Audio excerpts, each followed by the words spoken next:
What happens when a small-town crooked cop completely pisses off a Marine drill instructor? His name is Jack. That morning he drove to the town courthouse, planning to bail out his younger brother. But suddenly a police car appeared behind him, and without a word it rammed Jack to the ground.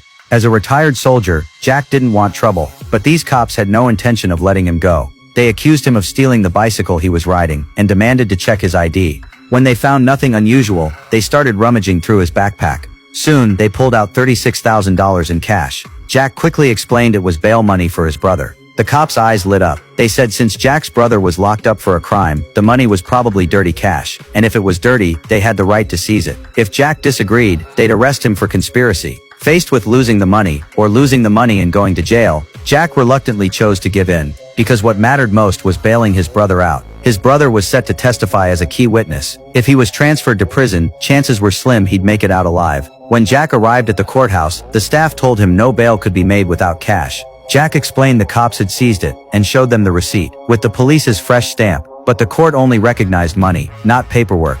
Just then, a lawyer who had been watching approached Jack. She said she had a solution. The police had exploited a loophole, but if they filed a lawsuit, she was confident she could win. The problem was, Jack's brother would be sent to prison in 3 days, while a lawsuit would take at least 2 years. The urgent matter was raising $20,000 to bail his brother out. That night, penniless Jack had no choice but to sleep in the wilderness. But with his killer instincts, how could he swallow such humiliation? At dawn, he marched into the police station, claiming he'd been robbed. Sure enough, the crooked cop showed up, immediately accusing Jack of filing a false report, and tried to arrest him.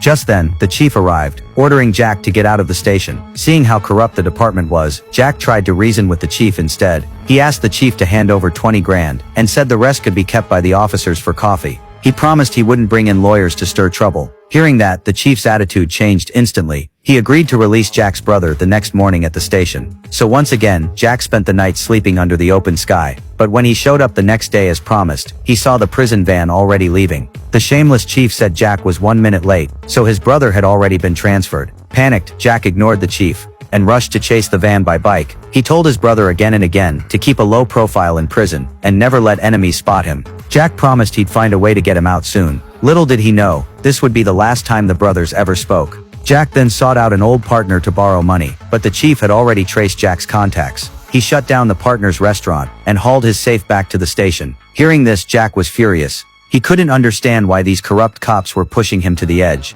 Fueled with rage, he stormed to the police station, ready to confront the chief face to face.